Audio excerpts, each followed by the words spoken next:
लीजिए, टीकाकरण का एक और दौर शुरू हो गया है। ओमिक्रॉन की वजह से कोरोना केस में आई बाढ़ को देखते हुए वैक्सीन का बूस्टर डोज सुबह 9 बजे से लगना शुरू हो चुका है। इसकी शुरुआत हेल्थ केयर वर्कर और फ्रंटलाइन वर्कर के अलावा 60 साल से ऊपर के बुजुर्गों से हुई है।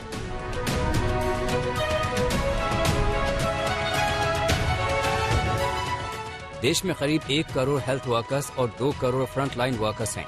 इसके अलावा 60 साल से ऊपर के लोगों की संख्या लगभग 13 करोड़ है। इस हिसाब से देश में 16 करोड़ बूस्टर डोज की जरूरत होने वाली है।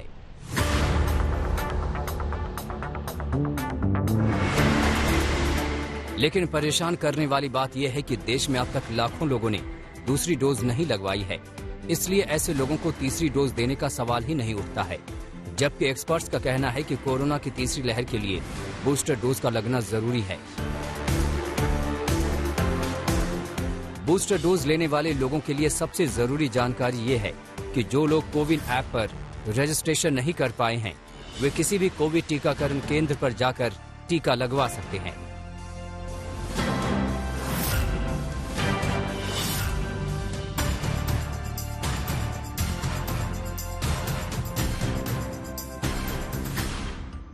ज्यादातर लोगों के मन में सवाल है कि क्या अपनी मर्जी की वैक्सीन का बूस्टर डोज लगवाया जा सकता है?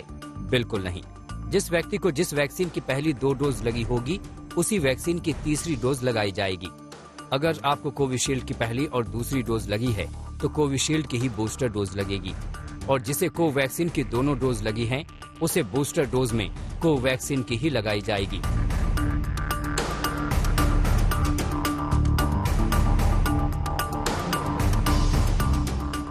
हालांकि दुनिया भर के कई एक्सपर्ट का मानना है कि तीसरी डोज अलग वैक्सीन की होनी चाहिए।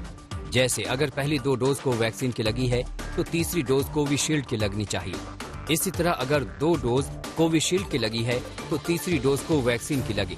लेकिन सरकार की ओर से अभी मिक्स वैक्सीन की बात नहीं कही गई है। आइडियली बूस्टर का मतलब होता है उसी इम्यूनिटी को बूस्ट करना, ठीक है, जो एग्जिस्टिंग है। तो जिस वैक्सीन से वही देनी चाहिए, क्योंकि हमें अभी सारे वैक्सीन का लॉन्ग टर्म इफेक्ट भी देखना है, अच्छे इफेक्ट भी, बुरे इफेक्ट भी। अगर हम मिक्स करते रहेंगे तो किसी की कोई जवाबदेही नहीं रहेगी अगर कोई बैड इफेक्ट आता है तो। उस लिहाज से भी, साइंस के लिहाज से भी जो है, अगर बूस्टर देना है तो जिनको जो वैक्सीन लगी है वही देना चाहिए। क्योंकि अभी तक जो एविडेंसेज है कि दोनों वैक्सीन सेफ है और इफेक्टिव है, बट लॉन्ग टर्म हमें सेफ्टी और एफिकेसी का नहीं पता, इसलिए उनको वही देना चाहिए। क्रॉस करने की जो है कोई जरूरत नहीं है, क्योंकि फिर जो है अकाउंटेबिलिटी खत्म हो जाती है और वह साइंस के लिए अच्छा नहीं है। असल में वैक्सीन की पहली डोज को प्राइमरी कहा जाता है। पहली डोज वायरस की पहचान कर उसके खिलाफ एंटीबॉडी बनाती है। लेकिन जो प्राइमरी डोज होती है और उससे जो एंटीबॉडी बनती है, वो आगे भी मेंटेन रहे, इसके लिए दूसरी डोज दी जाती है। हालांकि कोरोना में इस्तेमाल हो रही अधिकतर वैक्सीन की इम्यूनिटी 6 से 8 महीने बाद कम होती पाई गई है। इसलिए इस इम्यूनिटी को बूस्ट करने के लिए तीसरी डोज यानी बूस्टर डोज दी जा रही है। हालांकि पीएम मोदी ने बूस्टर डोज को प्रिकॉशन डोज कहा है।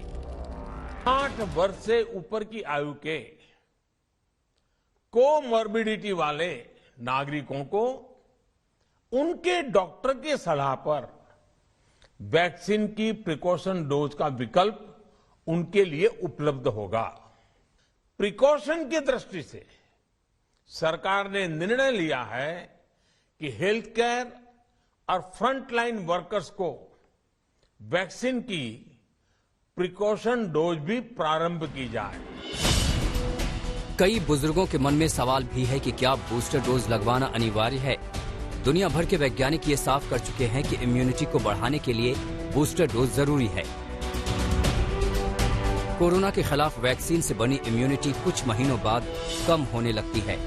ऐसे में वैक्सीन की बूस्टर डोज जरूरी है। इसके अलावा कोरोना के नए ओमिक्रॉन वेरिएंट ने इसकी जरूरत और बढ़ा दी है, क्योंकि नया वेरिएंट वैक्सीन ले चुके लोगों को भी शिकार बना रहा है। और इससे सबसे ज्यादा खतरा बुजुर्गों और हेल्थ केयर और फ्रंटलाइन वर्कर्स को है। इसलिए तीसरी डोज लगाई जा रही है। आज तक ब्यूरो।